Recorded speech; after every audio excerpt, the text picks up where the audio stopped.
Hi, we're with the Pavlansky brothers, Tom and Mike, and we're at the old Poland High School football stadium.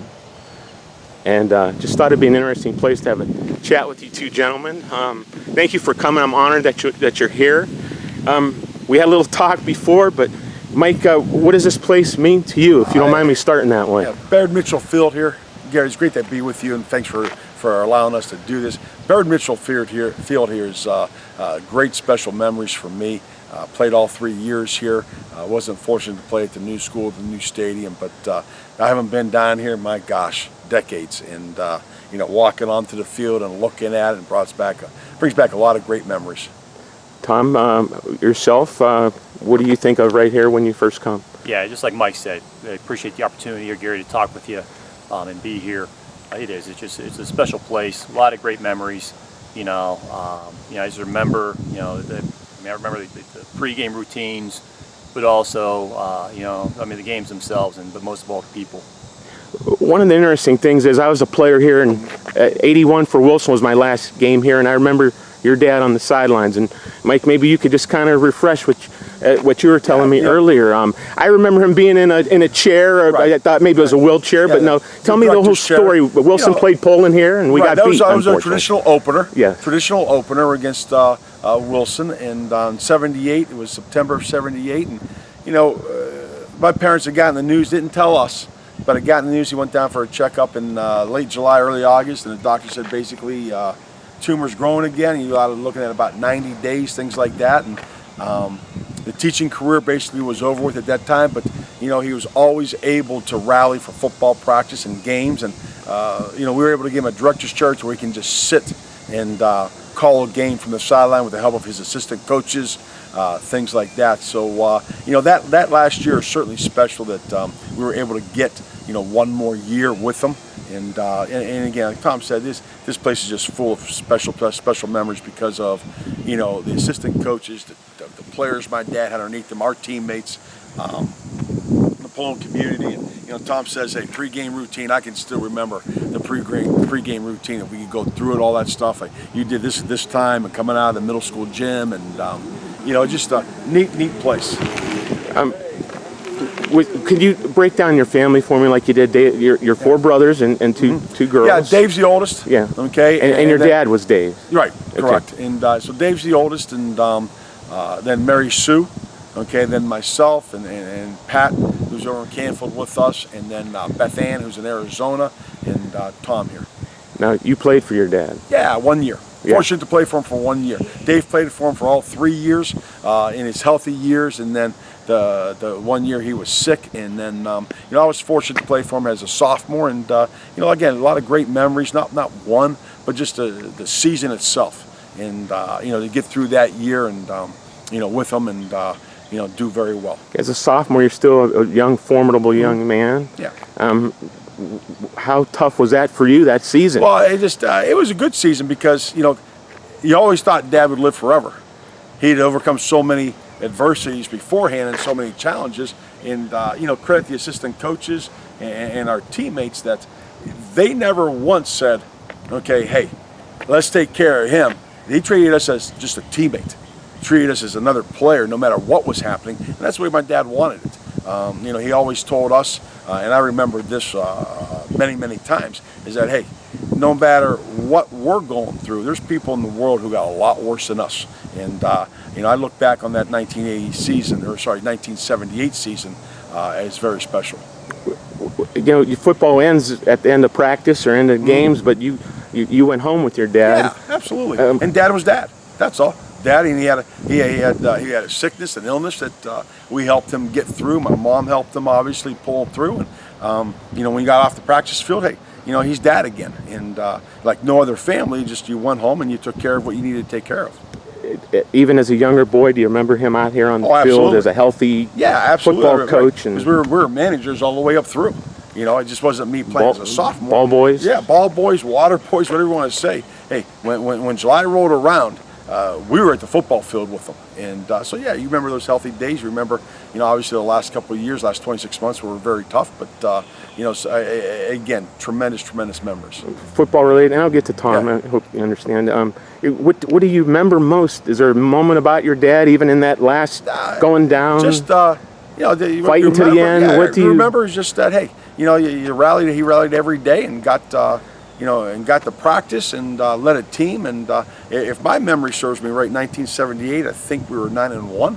I think the only loss was to Brookfield that won the state title that year in Class AA, I think it was. And I think we got beat over there 14-0. But every day in practice, you learned. I learned specifically as a sophomore the work ethic you needed to compete at Poland.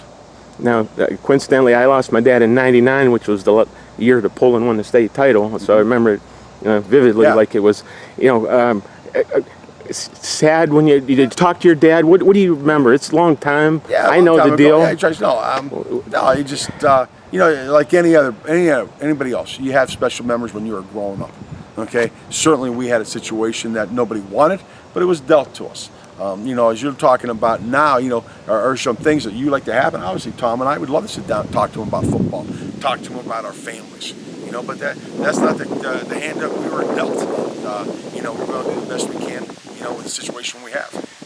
How proud would he be to see what you four have done on together collectively, and your family? I think him and my mom would be proud no matter what path we had chosen. As long as we're being productive members of society, which they always wanted us to be, and good people, and but obviously going into coaching and having programs that we're heads of now, leaders of, certainly I think he would be proud of that. I at least hope he would. And the thing that I know I miss is the opportunity to sit down and say, hey, what do you think about this? What do you think about that? But once again, we talk about his assistant coaches. Those are the guys we rely on now, and sit and talk to, and just rehash the old days, and things such as that. How often do you kind of Not as often as you want to, but certainly there's a few times a year when you get together and say hello. And I know at Tom's son Steven's graduation party, there was a number of coaches there that we were able to just sit down and just talk to, and just enjoy each other again. All great memories from here. Absolutely. Yeah. Tom, now you didn't play for your dad, but you were a ball boy, and then you talk about your transition. You played at the new school, or just give me a background. I played my senior year only, and that was in '86. Okay, so we started off here, won our first game against LeBray, and that was Reed Lamport's first year as the head coach here. Oh wow. Okay, and then we played a couple of games here. Then we played in the first game was like week 6 over at the new stadium against Camel, and then that's so. I remember, like I said, like Mike mentioned, just all the people, the coaches, the boosters, the families, who all helped make Poland be the special place that it is. You were a younger man when your dad had his illness. What do you remember a lot of it, and what sticks with you? I probably remember more than I want to. Okay. Yeah. I was 9 when he passed away. It's 2 weeks shy of my 10th birthday, and so obviously it's a challenging time. But then again, I got to, just again because of the people, they helped us through it, And I'm not gonna lie, it's a struggle each day still, But it is what it is. And like Mike said before, there's plenty of people out there who are far, far worse off than we are. And so, but the people, who we got to know during the time, who helped my mom out and helped the family out, and that, those folks mean more than they know. Do you ever consult with your dad on your own way, football related or anything now? I mean, he is. He's in your heart. He's my thoughts. I mean, just about every second of the day. Aside from my family and that, and just as we become husbands and fathers and that, and even as teachers and coaches, I think I just want to share as many thoughts as I can with my kids about who their grandpa Dave was. And but you try to do the best we can. Your brother was he somebody you look up to? Absolutely. Do you remember out here? Were you a big fan of him? Oh yeah. Yeah. Oh yeah. Really. I hope he would describe me as a loyal guy. Yeah. And but yeah. Oh, no question about it. All. Like Mike and Dave and Pat. plus Mary Sue and Beth. They mean more than they know. Yeah. Do you think you're into coaching? And I'll ask you too, because of your dad. Is that a reason? I know I am. Yeah. I know I am. I always wanted to coach. Probably more so than before I wanted to play. And then it was too late to realize, playing is pretty fun too. But I just wanted to coach, and that's all I've ever wanted to do.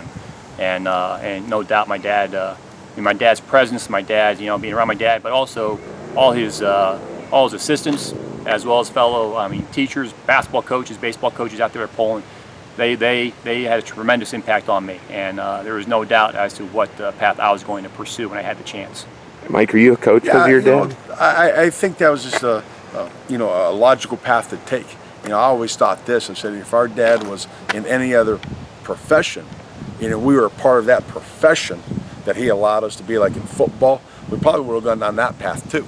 But it was just a natural fit for us, and something that we enjoyed. And this type of lifestyle, the high school lifestyle, is much different than the college lifestyle of coaching. The college lifestyle of coaching is much different than the professional lifestyle of coaching. When you talk to the people that have experienced both, and this is the one that fit our personality the most, and the best, I should say. And everybody's got their 24 hours, and what do you want to do with them? And being around our dad on the football field at Poland High School, going to basketball games in the wintertime. I can remember 1971 watching that team with Tony Archibald go to state, and we're going to all those games, and and then coming to track meets with him or baseball games. It was just a natural fit, I think, for most of us. Is this emotional for you guys right now? Oh, there's no doubt. I mean, it's special. You could tell. Yeah, it's special. Yeah. Yeah, absolutely. Walking out again, it's been about 30, 40 years since I've been back here, and it's a neat place to be. And like Tom has mentioned many times, it's not because of one person or one family. It's a community deal. What made this place special? And that's kind of why I invited you guys here, and I'm glad you came. Now, you're at Canfield, Pat's at Canfield. You were at Lakeview. Dave was at Boardman. Right. Nobody knows Pavlanskys are from Poland unless they look up at the scoreboard over there. It just happened. Teaching jobs, things happen. Things happen. Jobs come open, and obviously you got to get a job, provide for the family, and this is where we ended up. And again, great systems. Lakeview, Poland, Canfield, Boardman, tremendous systems, tremendous people, and fortunate to be there. Obviously, I'm a big Buckeye fan. I could never imagine coaching for that other team up north, but you're kind of like the rivalry guy now. No doubt. Yeah, I was fortunate to be in Mena for 7 years, and Pat called and said, "Hey, listen, there's a job down here, and if we had raised our daughters an hour and a half away, we would have been fortunate. But to be able to be in the same community, in the same valley, 10, 15 minutes away from grandparents, aunts and uncles and cousins, you had to come home." And Canfield has treated us very well. There's no doubt it was on the other side of the rivalry, but again, what I found out in the past 25 years is Canfield's just like Poland. It's a very special community. Was Poland and Canfield a thing back then, or no? Oh, absolutely. Oh, they were back in here? Absolutely. Yes? Yeah. So this is ongoing then? Yeah, no, since 1944. I don't remember as well. I probably should, but since 1944, it's yeah, been a rivalry. Yeah, because it's 100. Is it the 100th year? I believe it is. I think the first year that we have is 1921, and as far as the first football game, I think that's what Christian had said in his interview. Yeah, so I think it's we haven't played 100 times. Yeah, okay. But the 100th year since the first ball game that was played. And so that's special in itself too. There's no doubt. Is it weird for you in any way, or is it so beyond that already? Yeah, it's different. That for the first time in my life, I'm going to coach against a sibling. And that's it. Like Tom and I have talked about many times. It's just we can't wait till August 20th to get here. Yeah. Because then whatever happened, and we can move on with our season. But as Tom has mentioned in his interviews, coaches have never made a tackle in this game. Names on the field have never affected the outcome of this game. It's always about the players. It's about the teams, the players, the communities, and that's what August 19th will be about. And when you talk about the game, I want to ask you about your quarterback specifically and others in general. Now, you mentioned you transferred into the Poland new stadium. It's a stadium that now, did it have the name on the field from the very beginning? I don't know, but your dad's name's on the field of the place that you coach right now. So, has all that wrapped your mind around all this yet? What's happening going on? Like I said, I know they dedicated the stadium back in 2008, if I'm correct. Okay. And you know, I try not to go down that path. But let's you know, go down a little bit. You know, I know. I mean, I'm not gonna lie. I mean, every morning, you know, I go out on the practice field. I take a peek, and that's okay. You know, I got to pinch myself a little bit and say, okay, let's go, let's get after it, because we got a doozy of an opener. You know, week 1 that we got to get ready for, and want to make sure we do all we can to get our kids prepared for that. And but yeah, it's like I said before, it's special, and no doubt it was a factor in the decision to make the move from Lakeview to Poland. And you know, we're just trying to do the best we can. How I don't want to say how much did you want the job, but you kind of wanted to when you applied for a reason, I guess. It wasn't a sure thing. It wasn't a sure thing. You know, I mean, there was things there that needed to be in place, that I know had to be in place, and you know, and I needed to visualize and see myself being there. You know, I mean, I think anybody, if they had an opportunity to coach on a field with their dad's name on it, I think they'd strongly consider it, you know, whether it be Poland or wherever else. And but you know, but sometimes the easy decision is not necessarily the best decision. And so there was definitely a process where I had to go through, you know, and evaluate things and talk to folks and that, and you know, and all the boxes were checked, you know, and then it was an easy decision.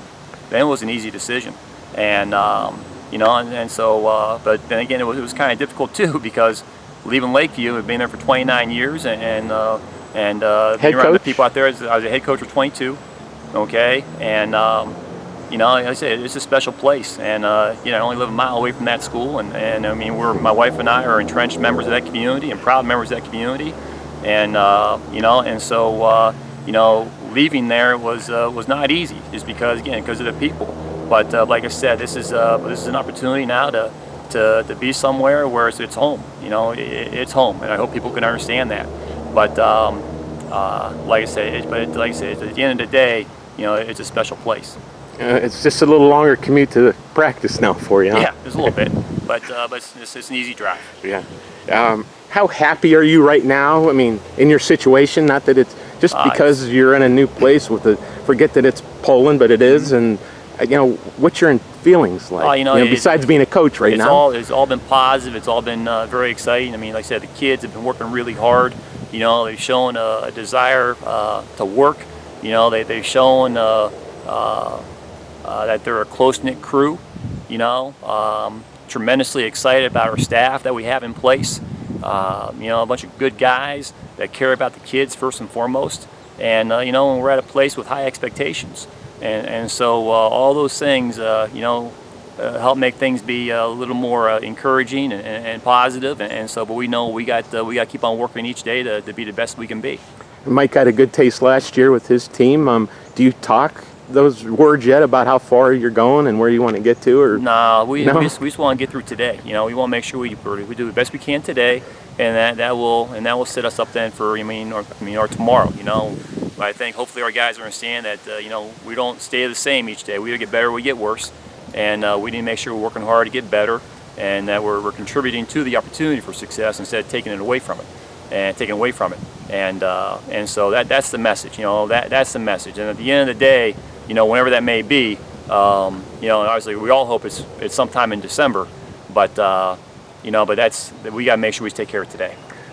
Without, you know, obviously you went through the new coaching stuff, but was there anything you implemented day one, maybe for your first opponent, or anything that you brought your signature to right away? You know, I don't think so. I just made sure the kids understood that, hey, you know, we're gonna give it our best effort, and we're not gonna make any excuses. And I'm not sure if that's anything different than what they already told before, you know, from the previous years or not. But that's who we are, and that's how we're gonna go about things, you know, every single day that we're there. And so you know, and hopefully we're working towards that. Was there any? Have we made a bet on week 1 yet at all? Is that somebody's gonna be 1-0 and somebody's gonna be 0-1. Yeah. That's the bet. I guess I should expect that answer. But well, let me ask you this then. You're playing Canfield in week 1. Can tell me about your opponent? What your You know, I know they're one of whatever, 10 or whatever. I don't even know the numbers this year, how many regular season games you have. You happen to just start off with Canfield. Isn't that in itself kind of unbelievable, you know? Kind of is, yeah. I mean, you haven't played in 2 years. Yeah, we got to talk to our athletic directors, maybe just to figure out what we're doing, scheduling. Is there any permanency to this at all? Is there any? Is this week one? Or we don't know? We just got this game this year. It's week one this year. Okay. Yeah. Okay. As long as we're playing. Canfield. Yeah, it's right out of the box. Yeah, it's going to be a. We know it's your brother. Yeah, well, we know it's going to be a disciplined crew. It's going to be a tough crew. It's going to be a hard hitting crew, and we better have our shoelaces tied tight and be ready to go. Because if not, we'll get our lunches handed to us. And but I mean, like I said, they're going to be a disciplined, well-rounded football team that's going to play like crazy, play hard every single play. I mean, they're going to hit you. You know, they're going to be a physical football team. And, I mean, be sound, disciplined, and I mean, it's everything that we aspire to be. You watch a little film on him already? Sure. Canfield? Sure. That Lowry guy, is he pretty good? Oh, he's really good. Yeah. Yeah. They got some weapons without question. Anybody else kind of scare you a little bit, or not scare you, or make you prepare better, harder? All of them, all 11 that are on the field scare us. You know, all 11 on the field. You know, we got to be prepared for. And so, you know, we got to make sure though we're just taking care of today. You know, so. But yeah, we know we got a great challenge ahead of us. Mike, your thoughts, and tell me a little about your opponent. Well, again, you know, it's Poland, and I know this. They're going to be as well prepared and as well coached as they've ever have been. You know, with Tom and his staff there. You know, just watching Tom through the years, you know, we know what to expect as far as from his team. Again, it's the same type of deal. They're going to be disciplined. They're not going to beat themselves. All right, and they're going to be a physical group also. And you know, as far as what schemes and all that stuff, that's for another day. Because unless we take care of ourselves, if we worry too much about our opponent, whether it be Poland or Dover or Fitch or Boardman, whoever it may be, if we worry too much about them, we're never going to be as good as we need to be. So we're just going to concentrate on us, and we're going to show up and we're going to play. And let's see what happens. But you know, opening with them is the number one thing is to play the game. Poland Canfield should play in every sport every year, regardless of the sport. Okay, and I'm glad they're back on the schedule football-wise. You know, and if the ADs want to keep it at 1, it's at 1. If they want to move it somewhere else, they move it somewhere else, and we play.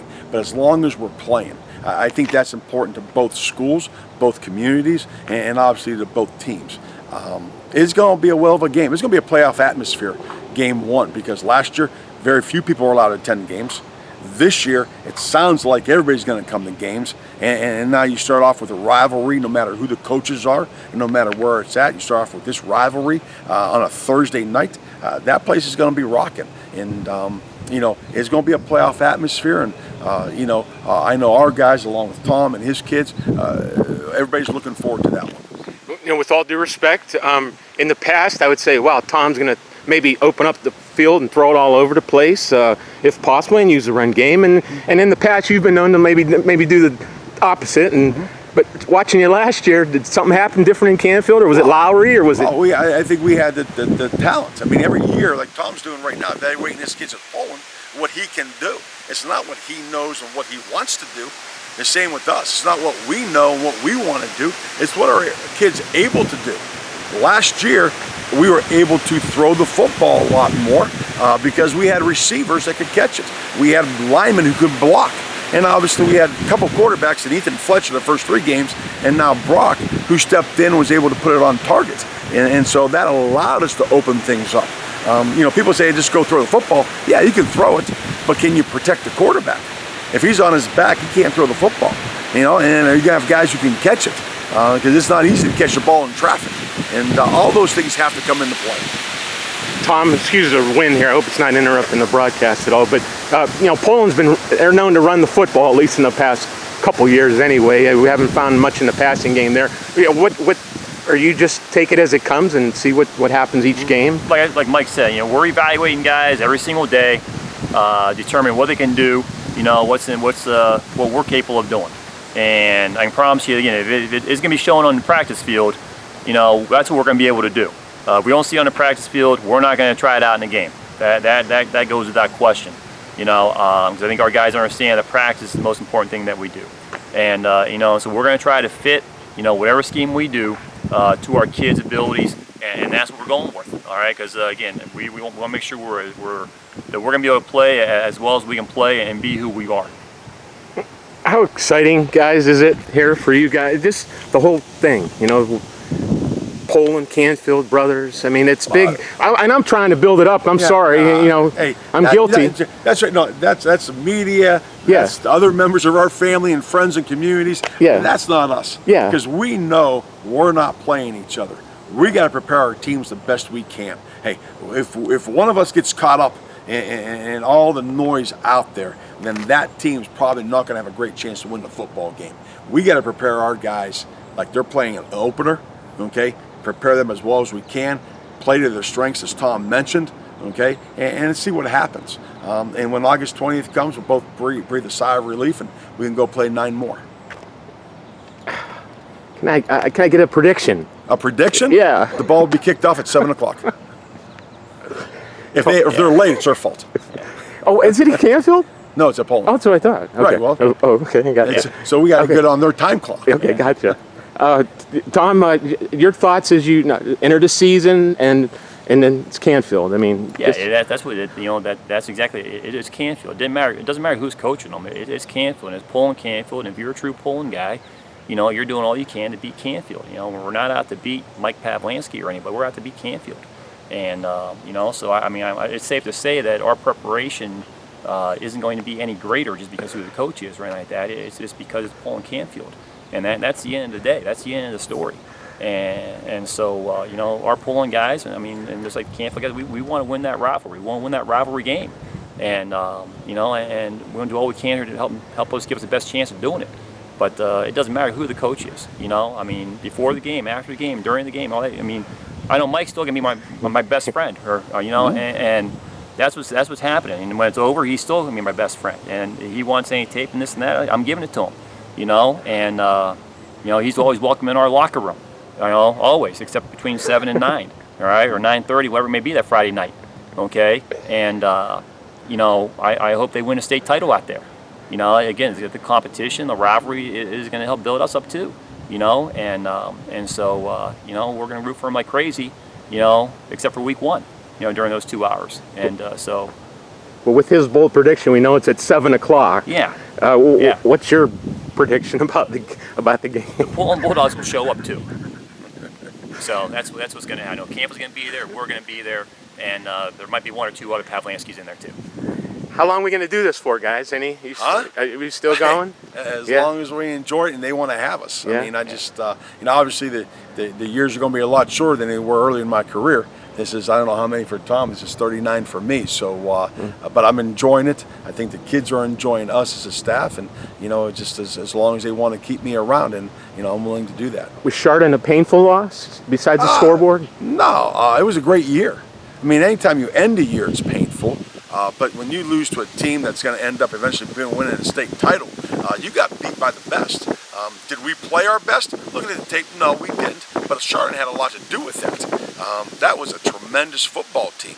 And, you know, we need to learn lessons from there and take those lessons we're learning from Chardon and put them to use in game 1, because that thing's going to be a tough one. And finally, Tom, Paul Julio brought the last state title to Poland. I'm sure you're well aware of that. Your dad's field, Poland, you grew up. Have you thought about maybe getting one of those yourself? You know, I just want to get better today, Chuck. I'm Gary. I just want to get better today, Gary. That's all I want to do. That's all I want our guys to do. You know, because if we don't do it today, you know, we won't be adding any state titles. That's for sure. So that's where our perspective's at. Well, you could maybe lose a game this year or 2 and still make the playoffs, obviously. So yeah, I mean, we've made the playoffs with 3 losses. Yeah, well, yeah. You don't want to lose. Yeah. That's for sure. Yeah, definitely. You know, but somebody has to. Right, like we talked about before. When game 1's over with, you got 9 games left. Yeah. And if you're going to have your season determined on game 1, my goodness, you know, it's why we're preparing for 10 games then. Yes. Why not just play 1 and call it a season?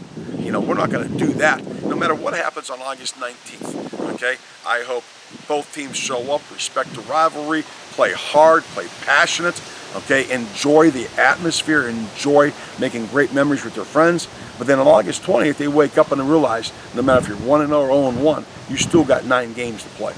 But if you're 1-0, you got a lot of momentum.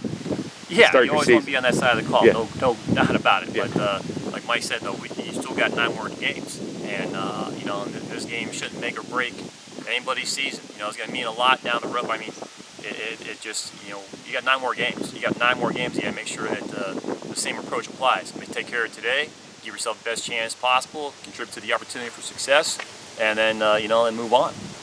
Well, guys, I want to thank you both, honestly, for coming out here. I just thought it'd be neat to do it here instead of Dave Pavlansky Field, which we'll see you guys next time on Appreciate it, Gary. August 19th. August 19th. At what time? 7 p.m. And you'll be there? Your team will no be doubt, there? we'll be there. And you guys are going to be waiting? We'll be there. Okay, you'll be there too. We'll be there. Man, God bless you. You know, I have memories here too, so this is kind of nice for me to be here with you guys. I appreciate it. I hope the wind didn't mess up the interview too much, but God bless you both and good luck. And may the best team win that night. Is that fair to say? The team. Yep. Okay, God bless. team. Thank Thanks, you. Gary. Thanks, Gary. Thank you.